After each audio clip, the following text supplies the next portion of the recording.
Just finished watching the Hurricanes game against Toronto, and I don't think that was a bad performance by the Hurricanes. I think they were the better team for most of the game, but I understand the frustrating part of it. Um, it's reminiscent of the playoffs where the Jordan Staal line completely shuts down the top line for the team they're playing, but the other lines produce the other lines for the other teams produce. The scoring lines for Carolina doesn't really do anything all game, and they end up losing the game despite an amazing defensive effort from the third line. It is also reminiscent of when a goalie you've never heard of has a Vezina Trophy like performance. I don't think Vezina Trophy for this goalie, but just plays really well and looks like a bona fide NHL goalie against Carolina because Carolina's shooting from out far and stuff from 2014 to 2018. It's reminiscent of that as well. But I think really, especially when you've won 3 games in a row, this is just a case of you're not going to win every game, no matter how good you are. Carolina, I think, in my opinion, outplayed Toronto very well this past game. They come in and ultimately they shoot them out. They outshoot them for every 3 goals they shot. Toronto only shot 2. They dominated their line. They shut down Austin Matthews. I think Slavin had a rough night for him.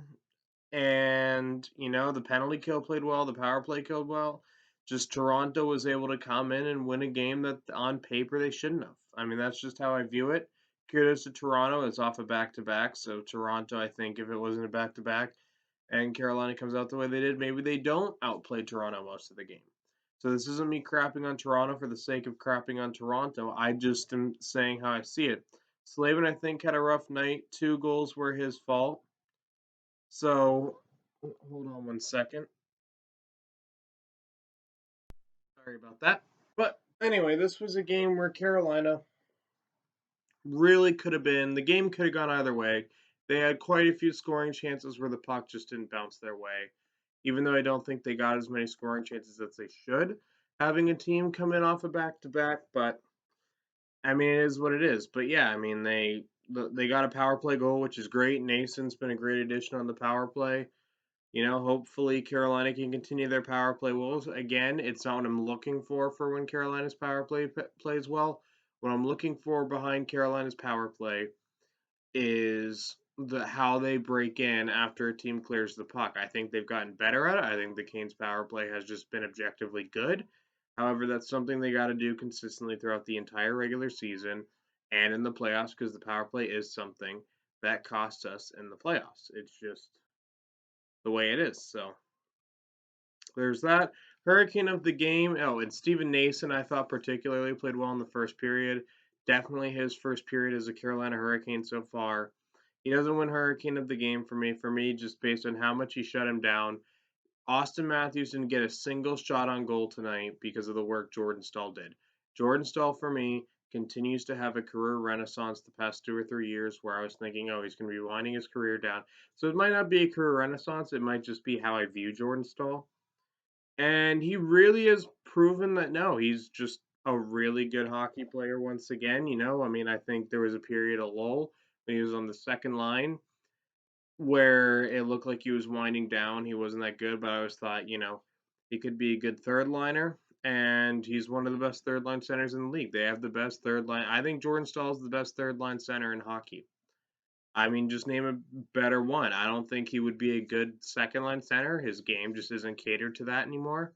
It may have been back when he was younger. He wasn't playing for Carolina, and I don't remember hockey as well from when I was 9. But as of now, he is just the perfect third line center, and he shows it again tonight when being matched up against the probably top 3 best player in hockey, maybe fourth, maybe fifth. Because McDavid's number 1 for me. I don't think anyone comes close to McDavid right now. Makar, Matthews are between 2 and 3 for me. I think Igor or Vasilevsky you can make an argument for. I like to always include goalies in that conversation. There's Draisaitl, there's McKinnon, but yeah, I mean he's definitely top 10 player in the league, probably top 5 player, and maybe even top 3 player in the league. I mean that's just the way Matthews is right now, and Jordan Stahl matched up against him, and Matthews couldn't figure it out. Now the problem was with this game was Marner and Nylander figured out how to play against Jacob Slavin and the other lines. I think the Aho line particularly has looked weak. I'm wondering when Teravainen's going to get it together. We're almost in the middle of November, and he still really hasn't had that breakout game or that breakout stretch of hockey yet for him. It's got to be coming soon. I mean, he's a really good player, but I haven't liked much of Teravainen's game. I mean, I just haven't noticed him. He's not really a stand-up player. Jarvis, I think, has become a better player than him right now. Svechnikov is better. Necas is better. And one thing I did like about this game, Brind'Amour did make the switch to Necas, Aho, and Svech. I've been saying, kind of campaigning for that the past few Hurricanes games. But yeah, that's it for this one. I'll see you guys tomorrow morning for the breakdown of the Hurricane Panthers game, and then either afternoon or night for the Hurricanes Oilers game. I'll be all caught up. Probably will fall behind again at some point this season, but hopefully not for a while. Though you never know. I work a lot of late nights where I'm just so tired, and then. But yeah, life just gets in the way sometimes. But I'm gonna really try to watch all 82 games. So click the bell if you want to get notified when I upload. Hit like and subscribe if you like the content I'm producing on the channel. And I'll see you guys soon.